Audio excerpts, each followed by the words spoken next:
ગુજરાતની પ્રથમ state private dual mode university એવી સાબરમતી યુનિવર્સિટીએ પોતાના કેમ્પસમાં દ્વિતીય પદવીદાન સમારોહનું ભવ્ય આયોજન કર્યું હતું। આ પ્રસંગે કુલ 467 વિદ્યાર્થીઓને પદવી એનાયત કરવામાં આવી હતી અને 25 વિદ્યાર્થીઓને તેમની શ્રેષ્ઠ શૈક્ષણિક કામગીરી બદલ ગોલ્ડ મેડલથી સન્માનિત કરવામાં આવ્યા હતા। સાબરમતી યુનિવર્સિટીનો દ્વિતીય પદવીદાન સમારોહ સંપન્ન થયો। 467 વિદ્યાર્થીઓને પદવી અને 25 તેજસ્વીઓને ગોલ્ડ મેડલ એનાયત કરવામાં આવ્યા હતા। આજના સ્પર્ધાત્મક યુગમાં સતત સ્કિલ અપગ્રેડેશન અને નવું શીખવાની વૃત્તિ જ સફળતા નક્કી કરે છે। ગુજરાતની પ્રથમ state private dual mode university એવી સાબરમતી યુનિવર્સિટીએ પોતાના કેમ્પસમાં દ્વિતીય પદવીદાન સમારોહનું ભવ્ય આયોજન કર્યું હતું।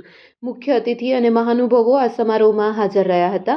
મુખ્ય અતિથિ તરીકે એડિશનલ ડેવલપમેન્ટ કમિશનર ડોક્ટર ગૌરવ દહિયા અને ગેસ્ટ ઓફ ઓનર તરીકે ગુજરાતના પૂર્વ ડીજીપી અને રાષ્ટ્રીય રક્ષા યુનિવર્સિટીના ફેકલ્ટી ડોક્ટર ટી.એસ. બિષ્ટ ઉપસ્થિત રહ્યા હતા। આ ઉપરાંત ઇસ્કોન ગ્રુપના ચેરમેન પ્રવીણ કોટક હાજર રહ્યા હતા। શૈક્ષણિક અહેવાલ અને પદવી વિતરણ કાર્યક્રમની શરૂઆત પ્રોવોસ્ટ પ્રોફેસર ડોક્ટર બી.એસ. પટેલના સ્વાગત પ્રવચનથી થઈ હતી। ત્યારબાદ vice president professor doctor Ashish ચતુર્વેદીએ યુનિવર્સિટીનો વાર્ષિક અહેવાલ રજૂ કર્યો હતો, જેમાં સંસ્થાની શૈક્ષણિક સિદ્ધિઓ, સંશોધન પહેલ અને વિદ્યાર્થીલક્ષી પ્રવૃત્તિ પર પ્રકાશ પાડવામાં આવ્યો હતો। મુખ્ય અતિથિ તથા અન્ય મહાનુભાવોના હસ્તે વિદ્યાર્થીઓને ડિગ્રી અને મેડલ એનાયત કરવામાં આવ્યા, જે સ્નાતક વિદ્યાર્થી અને તેમના પરિવારજનો માટે ગૌરવની ક્ષણ બની રહી હતી। Report by Ashwin Limbachiya, Ahmedabad. મારું નામ ડૉક્ટર બી.એસ. પટેલ છે અને હું આ સાબરમતી યુનિવર્સિટીની અંદર પ્રોવોસ્ટ તરીકે કામ કરું છું। આજે આ યુનિવર્સિટીનો બીજો કોન્વોકેશન છે અને બીજા કોન્વોકેશનમાં લગભગ 300 વિદ્યાર્થીઓને ડિગ્રી એનાયત થશે।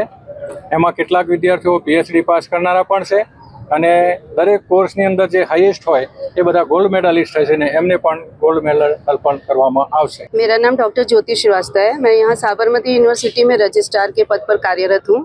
आज के दिन हमारे यहाँ द्वितीय जो है दीक्षांत समारोह का आयोजन किया जा रहा है।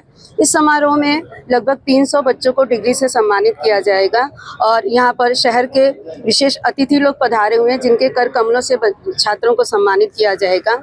और मुख्य जो आकर्षण है वो 21 बच्चे हैं जिनको कि गोल्ड मेडल से सम्मानित किया जाएगा और ये हम सभी के लिए एक गौरव का पल है, हमारे विश्वविद्यालय के लिए, हमारे शिक्षकों के लिए, हमारे पूरे परिवार के लिए और पढ़ने वाले छात्रों के लिए भी एक आज ये विशेष शिक्षा पर्व है, जिसमें हम सभी को गौरव का एहसास हो रहा है और हम सब बहुत खुश हैं और सभी छात्रों को हमारे तरफ से ढेर सारी शुभकामनाएं हैं। धन्यवाद।